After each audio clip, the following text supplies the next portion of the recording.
अस्सलाम वालेकुम नाजरीन, एक नए व्लॉग के साथ आपकी खिदमत में हाजिर है। नाजरीन, आज की इस वीडियो में हम आपके साथ शेयर करेंगे कुछ एक्सक्लूसिव इंसाइट और आपको अपना मतमे नज़र बताएंगे जो हाल ही में सुप्रीम कोर्ट ऑफ पाकिस्तान ने उन 6 जजेस साहिबान के साथ किया है, जिन 6 जजेस साहिबान ने फाइनली अपनी जवाबंदी की और खुलकर वो बातें कहीं जो कोई भी जज नहीं कर रहा था। उन्होंने सुप्रीम जुडिशल काउंसिल को एक ख़त लिखा और उस ख़त के अंदर तमाम तर जो एविडेंसेस हैं उनके पास मौजूद हैं वो अदालत को भेजे या सुप्रीम जुडिशल काउंसिल को भेजे और खुफिया इदारों की अदालती मामलात में मुदाखलत, उनकी जानिब से धमकियाँ और किस तरह के जो इक़दामात उठाए गए, किस तरह जजेस साहिबान के घरों में उनके बेडरूम्स तक कैमरे जो है वो नस्ब किए गए, उनके अंदर वीडियोस रिकॉर्ड की गई और वीडियोस बाद अज़ात जजेस साहिबान ने देखी भी बतौर एविडेंस।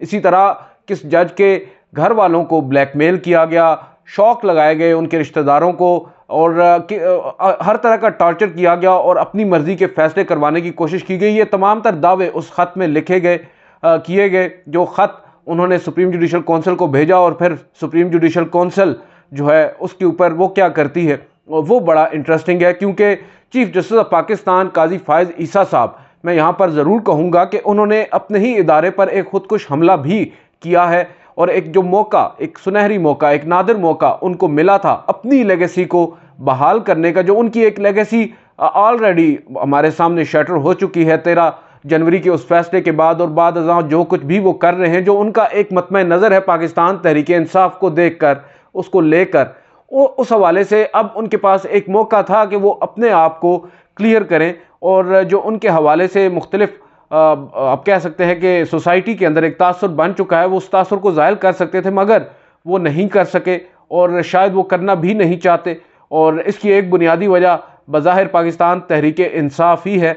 शायद उन्हें ये लगता है कि अगर 6 जजेस का मतबा नज़र उन्होंने मान लिया या वो दुरुस्त साबित हो गया तो उससे कहीं PTI का जो मौक़िफ़ है वो दुरुस्त साबित ना हो जाए और पाकिस्तान तहरीक इंसाफ को कोई पॉलिटिकल माइलेज ना मिल जाए। और अगर पाकिस्तान तहरीक इंसाफ को पॉलिटिकल माइलेज मिल जाए तो पता नहीं क्यों काजी फायज़ ईसा साहब को उससे कुछ होने लग जाता है। लिहाजा उन्होंने, शायद कहा जाता है कि काजी फायज़ ईसा साहब शायद इसी वजह से खुद रिलक्टेंट रहे हैं इस मामले को टेकअप करने के, और उन्होंने अब उन 6 जजेस साहिबान जिन्होंने चीफ जस्टिस काजी फायज़ ईसा को अपने इंस्टीट्यूशन का एक बड़ा होने के नाते ये लिखा, चीफ जस्टिस काजी फायज़ ईसा ने बजाय इसके कि उनके जो दुख सुख हैं उनको सुनते, उनके मसाइल को सुनते, उनके मसाइल को हल करते और उन्हें दिलासा देते, बजाय इसके उन्होंने तमाम तर मामला जो है वो दोबारा एग्जेक्टिव की झोली में डाल दिया और एग्जेक्टिव को के हवाले कर दिया है इनडायरेक्टली इन 6 जजेस को कि भाई आप करें जो इनके साथ आपने करना है। और वो जो कर रहे हैं वो तो हमारे सामने है।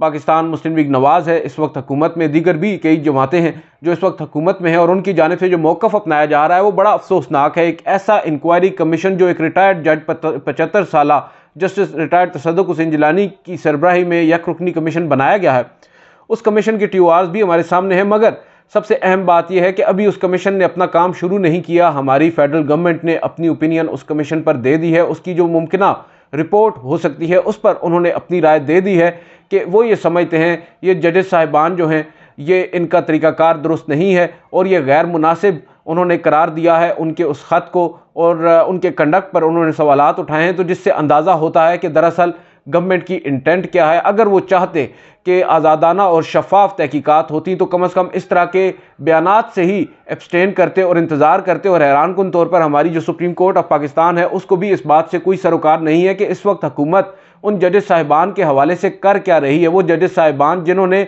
अपने आप को बिल्कुल ही सामने रख दिया है, पेश कर दिया है और अपने जो उनके कंसर्न्स थे उनको ओपनली एड्रेस कर दिया है और लोगों को बता दिया है कि भाई ये सब कुछ हो रहा है पाकिस्तान की अदलिया में। और उन्हें भी मालूम है वो कितना बड़ा रिस्क ले रहे हैं। बावजूद इसके हमारी जो आला अदलिया है उन जजेस साहिबान को प्रोटेक्ट करने की बजाय ज़ाहिरी तौर पर जो हुकूमती लोग हैं या मुक़्तदर हल्के हैं उनको प्रोटेक्ट करने की कोशिश कर रही है। और चीफ जस्टिस काजी फायज़ ईसा की सरबराही में फुल कोर्ट इजलास हुआ, एक नहीं बल्कि 2 इजलास हुए और दोनों इजलासों में जो अमूमी तौर पर राय सामने आई है वो यही आई है कि हमें ये भार नहीं उठाना चाहिए, हमें ये मामला जो पार्लिमान है या हुकूमत वक्त है उसके ही कोर्ट में डालना चाहिए। और क्यों कर जजेस साहिबान रिलक्टेंट हैं ये बात समझ से बालातर है। बताया जा रहा है कि 3-4 ऐसे जजेस साहिबान हैं जो नहीं चाहते थे और वो इस तमाम तर प्रोसेस के ही अगेंस्ट हैं कि ये मामला हम लोग शेयर करें गवर्नमेंट के साथ, या उनसे कहें कि वो इस मामले पर तहकीकात करवाएं एक तहकीकाती कमीशन की सूरत में। जस्टिस अतर मिर्ज़ा के बारे में भी कहा जा रहा है, जस्टिस मुनीब अख्तर के बारे में बात हो रही है, जस्टिस शाहिद वहीद और एक और जज की भी बात हो रही है। शायद जस्टिस जमाल खान मंदोखेल ने भी कुछ रिजर्वेशन अपने शो किए हैं। मगर इस तमाम सूरत हाल में ये 3-4 जजेस तो चलें, ठीक है, हैरान कुन तौर पर 10-11 जजेस बाकी जो सुप्रीम कोर्ट ऑफ पाकिस्तान में मौजूद हैं, बड़े हम तो उनको अपराइट भी समझते हैं। हम तो खैर मैं तो काजी फाइज़ साहब को भी बहुत ऊपर का जो एक हाई पेडेस्टल होता है ना, उस पर रखता था, और ख़ुद मैं उसके ऊपर कई दफ़ा लिख भी चुका हूँ, कई आर्टिकल्स लिख चुका हूँ और कई जगहों पर मैंने गवाहियाँ दी हैं काजी फाइज़ साहब के हक़ में। मगर अब जो वो हमारा एक उन्होंने भरम तोड़ा है वो तो अपनी जगह पर, मगर दीगर जो जजेस साहिबान हैं उनसे हमें ये तवक्को नहीं थी। हम ये एक्सपेक्ट कर रहे थे कि शायद एक strong institutional response supreme court of Pakistan देगी इन 6 जजेस साहिबान के जो एलिगेशंस हैं उनके ऊपर, और जो असल इशू है उसको यकसर नज़रअंदाज करके अब सिर्फ और सिर्फ एक छोटा सा जो पहलू है उस पर एक कमीशन तश्कील दे दिया गया है, मगर मेन जो इशू है उसको एड्रेस ही नहीं किया गया, सिरे से उसको इग्नोर कर दिया गया। और वो इशू क्या था मैं आपको यहाँ पर एक और बड़ी इंटरेस्टिंग बात बता दूं कि पाकिस्तान बार कौंसिल के जो नुमाइंदा हैं, जो जुडिशल कमीशन में पाकिस्तान बार कौंसिल की नुमाइंदगी करते हैं, अख्तर हुसैन साहब सीनियर कानूनदान हैं, वकील हैं, उनके मुताबिक वो भी बड़े हैरान हुए कि सुप्रीम जुडिशल कौंसिल को 6 जजेस साहिबान ख़त लिखते हैं। उन जजेस साहिबान के ख़त के ऊपर सुप्रीम जुडिशल कौंसिल को 2 काम करने चाहिए थे, मगर सुप्रीम जुडिशल कौंसिल ने उन दोनों कामों को यकसर नज़रअंदाज कर दिया और उनके इल्ज़ामात जो उन्होंने उस ख़त में लगाए हैं उस पर तहकीकात के लिए हुकूमत से कह दिया कि वो कमीशन तश्कील दे दें। वो 2 काम क्या थे? वो 2 काम ये थे कि सबसे पहले हमें हमारा जो कोड ऑफ कंडक्ट है जजेस का वो वाज़े होना चाहिए कि अगर हम पर कोई असरअंदाज होने की कोशिश करता है, हम पर कोई दबाव डालने की कोशिश करता है या हमारे अदालती मामलात में मुदाखलत करने की कोशिश करता है तो हम उस पर कैसे रिस्पॉन्ड करें, क्योंकि हमारा कोड ऑफ कंडक्ट इस पर खामोश है। मगर सुप्रीम जुडिशल कौंसिल ने इस मामले को यकसर नज़रअंदाज किया है। और दूसरा सबसे अहम, जो मैंने आपको याद होगा पहले ही दिन अपने व्लॉग में ये बात कही थी कि ये जो ख़त है, ये ख़त दरअसल खुफिया इदारों के खिलाफ चार्जशीट से ज़्यादा justice Aamir Farooq, chief justice Islamabad high court के खिलाफ एक रेफरेंस है, एक शिकायत है जो उन्होंने सुप्रीम जुडिशल कौंसिल को भेजा है। हुआ क्या है इस ख़त के अंदर?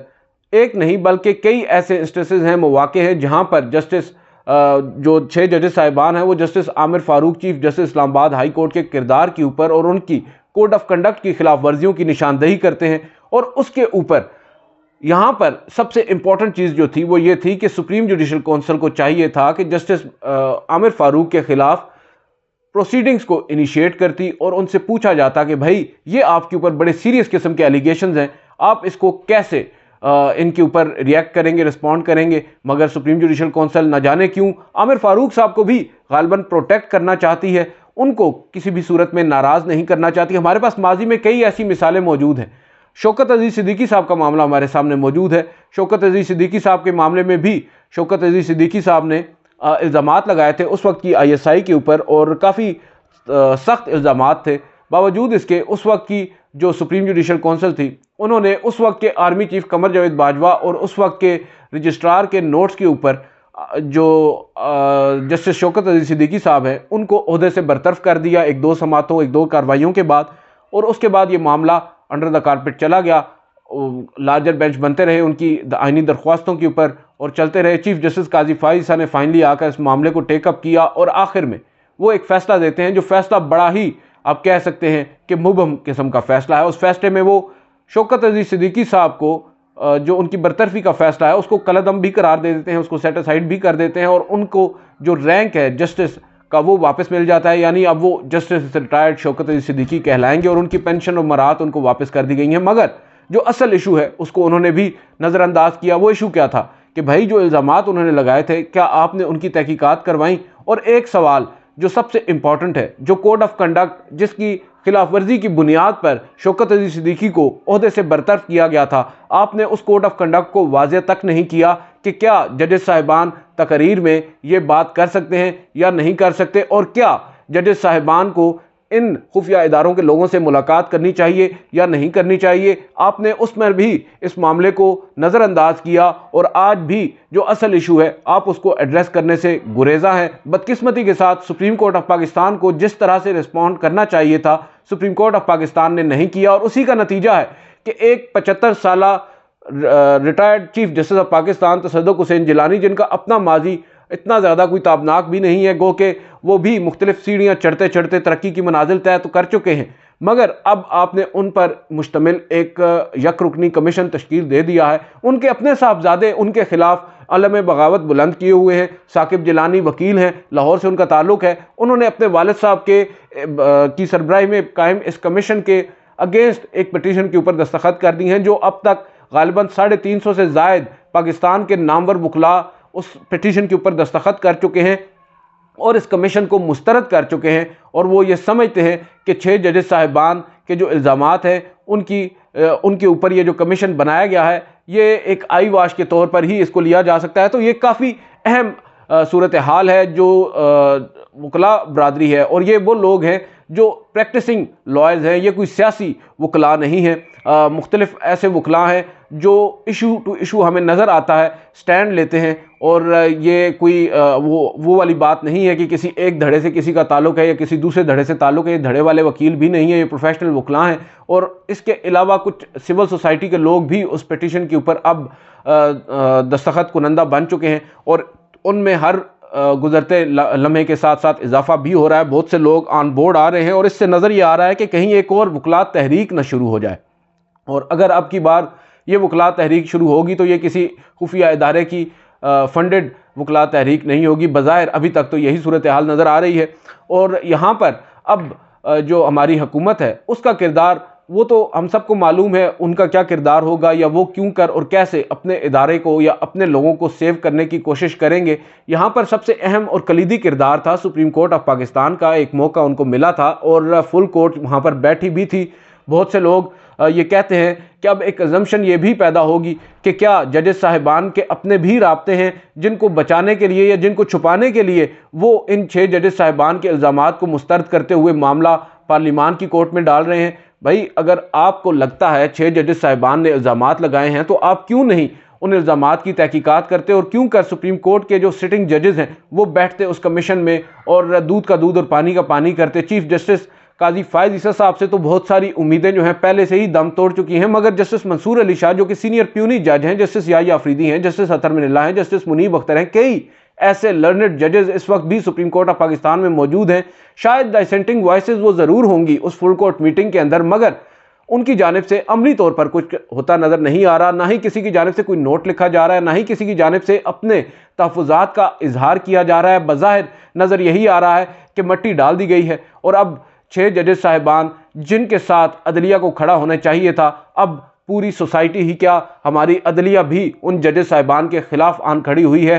1-2 जजेस साहिबान ने जब फुल कोर्ट मीटिंग में उन जजेस साहिबान को हीरो कहा तो हमारे चीफ जस्टिस काजी फायद ईसा साहब उन्हें कहते हैं कि भाई वो हीरो कैसे हो गए, आप क्या बात कर रहे हैं, वो हीरो हमारे नहीं हैं। तो ये सूरत हाल है। अब देखें इस तमाम सूरत हाल में आगे क्या क्या होता है। अभी तो बहुत कुछ होगा, और हो सकता है कमीशन में भी कुछ तब्दीलियां हो सकती हैं।